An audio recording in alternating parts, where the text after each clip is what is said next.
Hello दोस्तों, my name is Ankit and you are watching Ankit C talks. तो जितने भी सी फाउंडेशन के स्टूडेंट हो, ये वीडियो जरूर से एंड तक देखना। क्यों देखना जरूरी है? क्योंकि ये वीडियो में मैं आपको आज बताने वाला हूँ कि कई लोग स्टूडेंट्स हैं जो लोग को डाउट हो रहा है कि यार लॉ में हम पढ़ ले रहे हैं, कॉन्सेप्ट को समझ ले रहे हैं, लेकिन वो रिटेन नहीं कर पा रहे हैं लंबे समय तक, या फिर हमको पता नहीं है कि भैया हम राइटिंग प्रैक्टिस कैसे करें, क्या होना चाहिए वो मेथड, क्या तरीका होना चाहिए, किस बेसिस पे हम अपने सी फाउंडेशन लॉ के पेपर के एग्जामिनेशन में प्रेजेंट कैसे करें अपना एग्ज़ाम को, कैसे हम क्वेश्चन को पढ़कर समझ सकें कि कौन से प्रोविज़न से डायरेक्ट थ्योरी क्वेश्चन पूछ रहा है, प्रैक्टिकल क्वेश्चन पूछ रहा है, या डिफरेंस बिटवीन पूछ रहा है।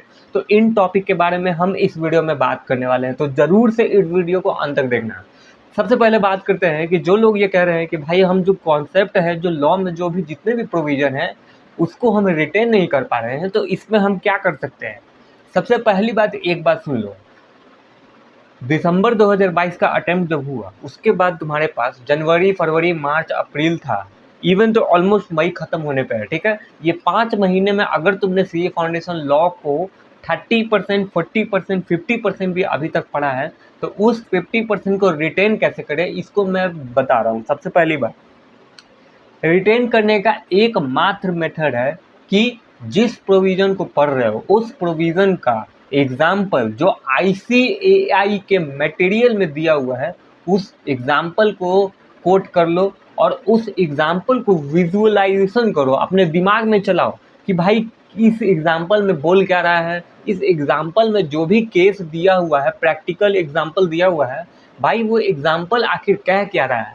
उस एग्जाम्पल को जब समझ जाओगे तो वो प्रोविज़न तुमको समझ में आ जाएगा कि अच्छा ये प्रोविज़न ये कह रहा है, वो प्रोविज़न वो कह रहा है। ठीक है, तो लॉ का किसी भी प्रोविज़न को समझने का सबसे पहला पॉइंट यही है कि उसके एग्जाम्पल को करना है। ठीक है, अब बात करते हैं कि प्रोविज़न को हम कैसे भाई रिटेन करें हम लंबे समय, इवन तो हम एग्जामिनेशन तक या एग्जामिनेशन के बाद भी, क्योंकि जब तुम सीए इंटरमीडिएट में जाओगे तो वहाँ भी तुमको सीए फाउंडेशन का कुछ पोर्शन ऑफ एजुकेशन तुमको यूज होगा, काफ़ी ज़्यादा यूज होगा, क्योंकि सीए फाउंडेशन का काम ही है तुमको बेस बनाना। ठीक है, तो यहाँ पर रिटेन करने का एकमात्र मेथड है कि सबसे पहले मैंने बताया एग्जाम्पल पे समझो, हर प्रोविज़न का एग्जाम्पल जरूर देखो। ठीक है, देखो कि एक दो एग्जाम्पल दिया होगा। दूसरा, उस प्रोविज़न को एक, जैसे तुम कोई उस प्रोविज़न को तुम नए तरीके से स्टार्ट करते हो तो भाई उसको 4 से 5 बार तुम लिख डालो।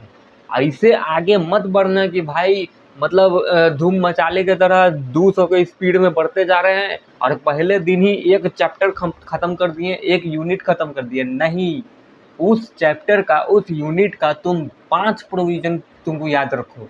बता रहे हैं भाई, जो बता रहे हैं उसको ध्यान से तुम सुन लो। उस प्रोविज़न का तुम उस यूनिट का, उस चैप्टर का तुम 5 प्रोविज़न याद रखो, लेकिन वो 5 प्रोविज़न ऐसा प्रोविज़न होना चाहिए कि उसमें से किसी भी पॉइंट ऑफ व्यू, किसी भी एक इम्पॉर्टेंट कीवर्ड पे किसी भी प्रैक्टिकल क्वेश्चन बन जाए तो तुमको पता आ जाना चाहिए, क्लिक हो जाना चाहिए कि भाई अच्छा ये केस लॉ बेस्ड क्वेश्चन, जिसको प्रैक्टिकल बेस्ड क्वेश्चन भी कहते हैं, वो इस प्रोविज़न पे बना हुआ है, इसका एक्सप्लेनेशन ये था, तुमको अच्छे से पता होना चाहिए। वो कैसे होगा?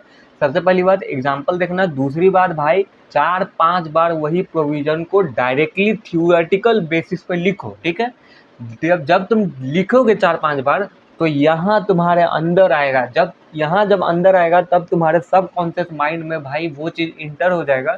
जब हम एक ही चीज़ बार बार रिपीट करते हैं तो हमारा जो माइंड है, हमारा जो सब कॉन्शियस माइंड है, वो जब वहाँ वो पॉइंट, वो जो वहाँ तुम्हारा चल जाएगा, जो थॉट्स है लॉ का, वो प्रोविज़न का, कि वो प्रोविज़न कह क्या रहा है, तो वहाँ पे तुम अच्छे से समझ जाओगे कि भाई रिटेन कैसे होगा।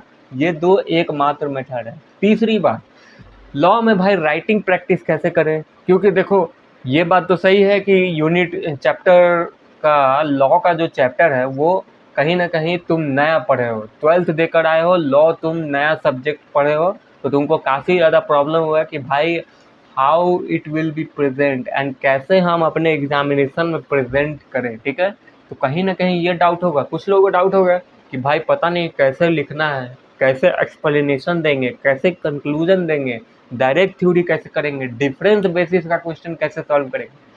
तो इसका एकमात्र सॉल्यूशन है कि ICAI का सजेस्टेड आंसर निकालो। सबसे पहली बात, ICAI का सजेस्टेड आंसर निकालो।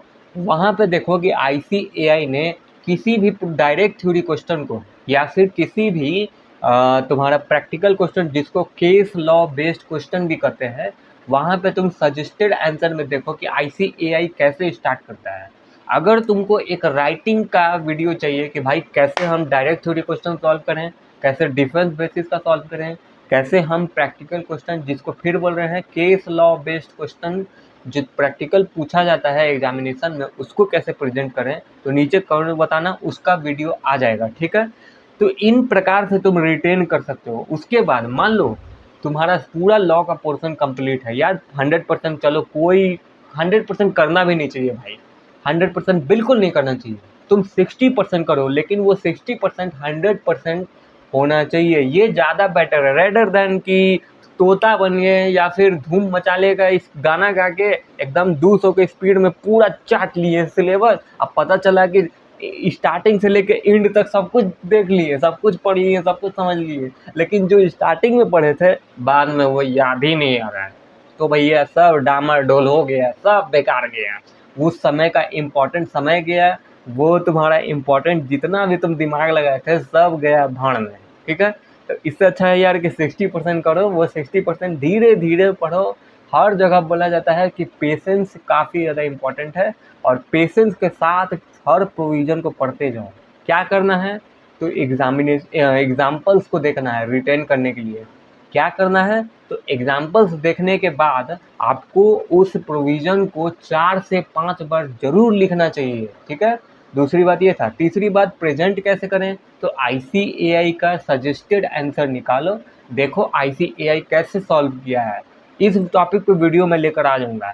मैं एक छोटा सा ओवरव्यू दे देता हूँ कि लॉ को प्रेजेंट कैसे करें। देखो, अगर डायरेक्ट थ्योरी क्वेश्चन है, डायरेक्ट थ्योरी क्वेश्चन का मतलब क्या हुआ भाई, बताओ कि वॉइडेबल कॉन्ट्रैक्ट क्या होता है, वैलिड कॉन्ट्रैक्ट क्या होता है, क्वाजी कॉन्ट्रैक्ट क्या होता है। तो इसको कैसे करेंगे, सीधी सी बात है, इसको प्रेजेंट करने के लिए स्टार्टिंग जिसको कहते हैं इंट्रोडक्शन, उस इंट्रोडक्शन में अगर तुमको उसका सेक्शन याद है तो तुम ऐसे लिख सकते हो, according to section this this this of Indian contract act या फिर सेल्स ऑफ गुड्स एक्ट, कोई भी एक्ट हो।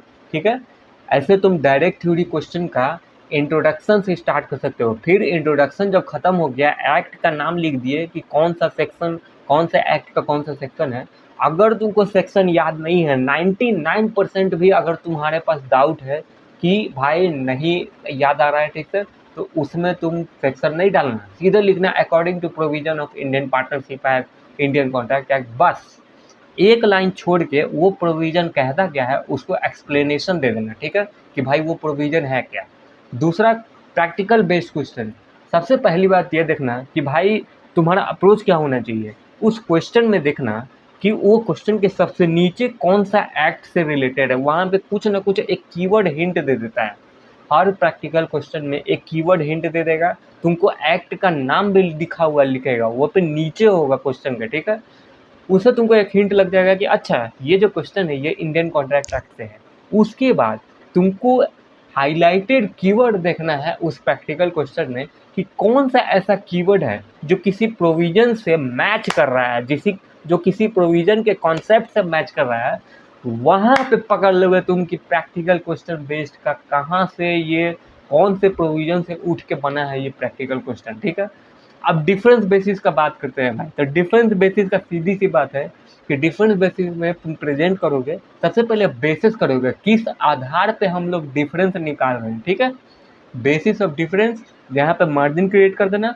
फिर सबसे पहले क्वेश्चन में देखना कि पहला डिफरेंस का कौन सा टॉपिक पे डिफरेंस पूछ रहा है। जैसे पूछ रहा होगा difference between voidable and valid contract, तो जो वॉइडेबल कॉन्ट्रैक्ट है वो पहले पूछा गया है, तो वो तुमको बेसिस ऑफ डिफरेंस के बाद जो मार्जिन क्रिएट करोगे उसके बाद पहले पॉइंट पे तुमको वॉइडेबल कॉन्ट्रैक्ट करना है, फिर दूसरा मार्जिन करके तुमको वैलिड कॉन्ट्रैक्ट करना है। ऐसे तुम डिफरेंस बेसिस का क्वेश्चन को प्रेजेंट करोगे, और स्टार्टिंग हमेशा मीनिंग से हो, दोनों का मीनिंग दे देना, फीचर्स क्या है, क्या क्या क्या डिफरेंस होना चाहिए वो सब डाल देना, तुमको वो हो जाएगा। तो ये एक छोटा सा ओवरव्यू मैंने दिया कि कैसे प्रेजेंट करें। मेरे भाई लॉ को रिटेन करने का एकमात्र सॉल्यूशन है, जितना ज़्यादा एग्जाम्पल देखोगे उतना ज़्यादा तुमको प्रोविजन समझ में आएगा। जितना ज़्यादा तुम राइटिंग प्रैक्टिस करोगे भाई भाई भाई, तुमको हम बता रहे हैं ये चमत्कार है, ये एकमात्र सूत्र है जिसके कारण तुम्हारा लॉ में काफ़ी अच्छा नंबर आएगा। जितना ज़्यादा तुम्हारा ये हाथ बैठ जाएगा लॉ को लिखने के लिए, जितना ज़्यादा तुम लिखना स्टार्ट कर दोगे उतना ज़्यादा यहाँ पे तुम्हारा वो कॉन्सेप्ट, वो प्रोविज़न कि वो क्या कह रहा है, वो एग्जाम्पल क्या कह रहा है, वो डायरेक्ट थ्योरी बेस्ड क्वेश्चन क्या पूछ रहा है, वो प्रैक्टिकल क्वेश्चन में कौन सा हाईलाइटेड कीवर्ड है, ये सभी चीज़ तुमको समझ में आएगा। वो तब तक नहीं आएगा जब तक तुम ये नहीं करोगे। तो ये एक सूत्र है लॉ को अच्छा नंबर में प्राप्त करना। दोस्तों ये वीडियो कैसा लगा नीचे कमेंट में बताना, और अगर किसी भी प्रकार का कोई डाउट है तो भी कमेंट में बताना, मैं वीडियो लेकर आऊँगा। और Q&A सेशन भाई आज से स्टार्ट होने वाला है। तब तक के लिए जय हिंद।